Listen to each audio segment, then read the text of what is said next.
So hello, so this is an exercise by which to keep the vision clearer, fresher, imagination fresh, and keeping the eyes fresh helps to keep not only just the vision and imagination fresh, but this helps to have healthier, happier dreams in a way, because what you see affects what you think affects how you imagine, because like Einstein said, imagination is the sign of one's intellect. So imagination is also given by what we see, what we are able to see, because beauty lies in the eyes of the beholder. So this is a method by which to have the beholder able to see beauty.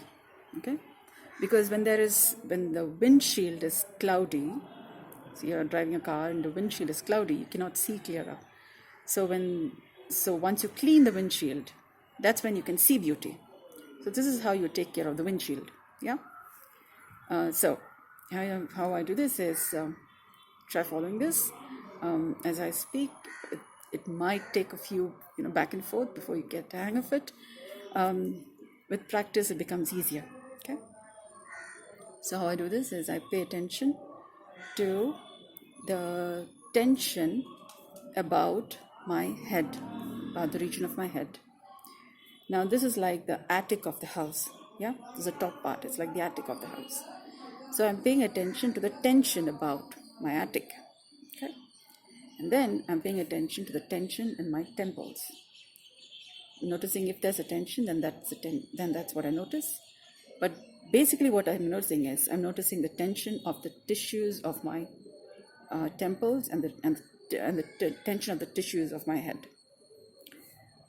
So I've noticed the softness versus hardness, and that is what gives rise to tension. If there is a hardness, and there is more tension. If it's softer, it is relatively less. Once I pay attention to the tension, I pay attention to the warmth in the region of my temples, in the region of my head, particularly in the region of my temples and the corners of my eyes. Yeah, because tensions here talk about internal tensions. Internal tensions translates in a way to external tensions. Okay, so I bring attention to the tension in these tissues, and then I bring attention to the warmth in these areas. Okay, it could also be in this region, which is the bridge of the nose. So I pay attention to the tension of the tissues, softness versus hardness. And I also bring attention to the warmth of the tissues. And then I bring attention, once I'm comfortable with noticing the softness of my tissues and the warmth of my tissues, I bring particular attention to the temperature and softness of my eyelids, particularly the rims. Okay, lower and upper. Upper particularly, but lower helps in its own way. Okay. It's important to pay attention to both. Now,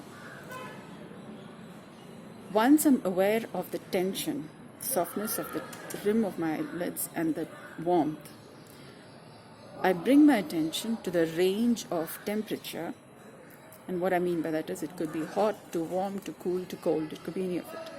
And they could be changing. They wouldn't be constant, because blood is pulsing through the arteries and veins and capillaries. Yeah. So blood is pulsing, so there will be changes in temperature. It would keep changing from time to time, moment to moment, because there is pulse. So paying attention to the warmth is, in a way, paying attention to the blood, because we are warm-blooded animals. Yeah, we are warm-blooded beings. So paying attention to the warmth is, in a way, paying attention to the blood. And there's something about paying attention. There's a science to it. Paying attention to the warmth helps relieve tension in that part of the body, that part of the blood circulatory system. And paying attention to the softness helps relieve tension in the muscle of the eye. Okay? Different parts of the body needs different kinds of attention. So in the region of the eyes, this is how it is done. So paying attention to the warmth of the tissues helps relieve the nervous system, because the nerves and muscles are very closely related. paying attention to the warmth helps relieve tension in the blood. So once the tension in the blood is reduced, and once the tension in the nervous system is reduced, it helps in a way like you're turning on the exhaust fan in the kitchen. The exhaust fan helps relieve stuffy air, stuffy warmth, yeah, so that the kitchen is remaining fresh. You can see through it. You can see in a clear kitchen. You can think clearly when there is no stuffy stuff, stuffy air. Warmth and softness helps the brain function well because the nervous system is very closely connected of the eyes with the nervous, okay, because there is the optic chiasm. So paying attention to the tension in the eyes, relieving the nervous tension, relieving the tension in the circulatory system, helps to relieve the.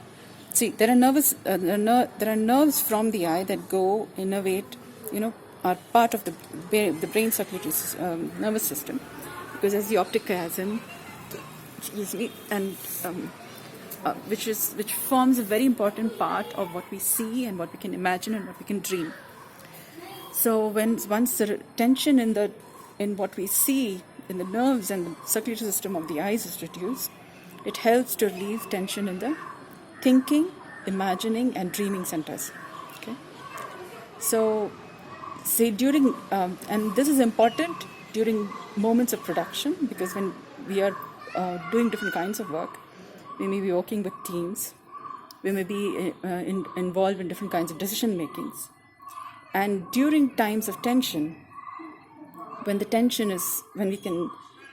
we are able to ongoingly through this way relieve the tension in the nervous system, the circulatory system, then we are able to see clearly, because a lot of the times emotional tension clouds the nerves and the blood, so that we cannot think clearly, we cannot see clearly, because emotions may be taking over. And when there is emotional tension or different kinds of tension, we can't see clearly, we can't think clearly, and that affects our decision-making capacities and what becomes possible from the decisions we make. In a team setting, when one person is able to maintain their cool and their calm and can think clearly, can see clearly, others experience a sense of relief during such stressful moments, because then they have one person who has kept their cool and who has got what it needs to be in the present, and able to function from common sense, because the senses are more maintained. There are other ways also by which to maintain the cool and to maintain the presence. So this helps to. When you're able to make good, healthy decisions, that is a lot of money saved. Yeah, and that could also be a lot of money made. Okay, so to see how this works, it would take its own time for you to get a hang of how to do this on a regular basis, so that you can maintain your cool. But do let me know if you're finding a difficulty with getting to know about aspects of this, of this exercise, or on how to get to the softer parts of it, like how to get in touch with the warmth, how to get in touch with the softness, because it may not be something that you may be used to doing every day, during everyday moments, because it may not be, there could be several parts that may be difficult. You may think it is, there's nothing wrong if you're not able to feel the warmth or you're not able to feel the tension. There could be many other reasons for it. And there are ways by which to get comfortable with noticing these finer aspects of our own body. Okay? Because if we could already do this, if it was possible and it was easy, we would already be doing it. So there are reasons why you may be facing difficulties in feeling the warmth or the tensions. So do let me know. I will make some further videos. So I hope this helps. Yeah, thank you for your attention.